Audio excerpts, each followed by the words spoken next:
Arts society ఆధ్వర్యంలో కూచిపూడి నాట్య పతాక స్వర్ణోత్సవాలు 27, 28, 29 తేదీల్లో కూచిపూడిలో జరగడం చాలా ఆనందదాయకం. దీని నిర్వాహకులైన కళారత్న పసుమర్తి రామలింగ శాస్త్రి గారికి, డాక్టర్ వేదాంతం నాగచలపతిరావు గారికి నా హృదయపూర్వకమైన అభినందనలు. పెద్దలు పూజ్యులు సుప్రసిద్ధ నాట్య శాస్త్రవేత్త కీర్తిశేషులు వేదాంతం భారతదేశం గారితో వారిని చూసే అవకాశం, వారితో పరిచయ భాగం. వారు అనేక కూచిపూడి యక్షగానాన్ని సంరక్షించి వ్యాప్తిలో తెచ్చిన మహనీయుడు. ప్రత్యేకించి భామా కలాపం, భక్త ప్రహ్లాదాలు అంటే యక్షగానాలు ఈరోజు కూడా మనకి లభ్యమవుతున్నాయంటే దాని కారణం మాత్రం వార్తిస్తున్నారు. ఆ పుస్తకాలను వారి చేతుల మీద తీసుకునే అవకాశం నాకు కలిగింది. వారు కూచిపూడి చేసిన మహత్తరమైన కార్యక్రమం ఏంటంటే కూచిపూడికి ఒక పతాకాన్ని రూపొందించారు. జాతికి ఎప్పుడు కూడా ఒక పతాకం ఉన్న జీవకర్రం.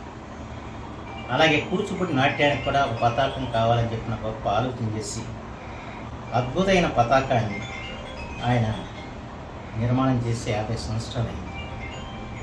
ఈ 50 సంవత్సరాలు అయిన సందర్భంలో ఈ స్వర్ణోత్సవాన్ని జరుపుకోటే కాకుండా ఆ మహనీయుని స్మరించుకొని ఈ తరం వారికి వారి యొక్క గొప్పతనం తెలియజెప్పే కార్యక్రమం చేయటం చాలా ఆనందదాయకమైన విషయం. అందులో ఈ రోజున 5,000 మందితో వారు బృందనాట్యం ఏర్పాటు చేయడం కూడా చాలా సంతోషదాయకమైన విషయం. ఎందుకంటే మారుమూల గ్రామమైన కూచిపూడిలో జన్మించిన ఈ నాట్యం ఇవాళ అంతర్జాతీయ నాట్యం, ఇవాళ ప్రపంచ నాట్యంగా ఇవాళ రూపొందింది.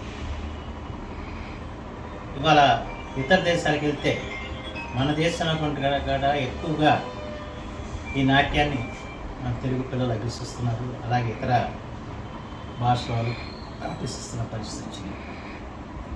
ఈ మహత్తరమైన కూచిపూడి అన్నది మన జీవనాడి తెలుగు జాతి. ఈ జీవనాడిని కాపాడుకోవటం ప్రతి ఒక్క తెలుగువాడి కర్తవ్యం. అలాగే దీనికి తగిన ప్రోత్సాహం ఇవ్వటం ప్రభుత్వాల యొక్క కర్తవ్యం. ఎందుకంటే కూచిపూడిలో ప్రతి ఒక్కరు కూడా కూచిపూడి నేర్చుకున్న ప్రతి ఒక్కరు కూడా కూచిపూడి వచ్చి అక్కడ ఖాళీ గెచ్చ కట్టాలన్నది గతంలో చంద్రబాబు నాయుడు గారి ఆకాంక్ష. అది ఇప్పుడు కూటమి ప్రభుత్వం వచ్చిన తర్వాత నెరవేరాలని చెప్పి నేను మనసారి కోరుకుంటున్నాను. కూచిపూడి నాట్య కళాక్షేత్రం దాదాపు 500 కోట్లతో నిర్మాణం చేయాలని చెప్పి తలపెట్టారు, కానీ అది జరగలేదు ఆ రోజున. కానీ మళ్ళీ ఆ కూచిపూడికి మహోన్నత వైభవం ఈ కూటమి ప్రభుత్వం తీసుకురావాలని చెప్పి మాత్రం నేను మనసారి కోరుకుంటున్నాను. అవకాశం ఉంటే కూచిపూడిలో సాంస్కృతిక విశ్వవిద్యాలయం వదిలితే మరింత ఆనందమైన విషయం. ఎందుకంటే ఇవాళ అన్ని రాష్ట్రాలు కూడా సాంస్కృతిక విశ్వవిద్యాలయాలు ఉన్నాయి. సాంస్కృతిక విశ్వవిద్యాలయం లేని రాష్ట్రం మాత్రం ఆంధ్రప్రదేశ్. అంచేత కూటమి ప్రభుత్వం సాంస్కృతిక విశ్వవిద్యాలయాన్ని ఏర్పాటు చేసి చరిత్రలో నిలవాలని చెప్పి ఇవాళ కేవలం కూచిపూడి కాకుండా అనేక జానపద కళలు కూడా ఉన్నాయి మనకి. వాటన్నిటి కూడా సంరక్షించుకోవాల్సిన బాధ్యత ఉంది. ఇవాళ చాలా కళారూపాలు కనుమరుగవుతున్న పరిస్థితి వచ్చింది. అవి కనుమరుగు కాకుండా వాటిని నిలబెట్టాలంటే విశ్వవిద్యాలయం కూడా ఏర్పడాల్సిన అవసరం ఉందని చెప్పి నా భావన. ఈ ఉత్సవాలు జయప్రదంగా జరగాలని చెప్పి కోరుకుంటూ నిర్వాహకులకు హృదయపూర్వక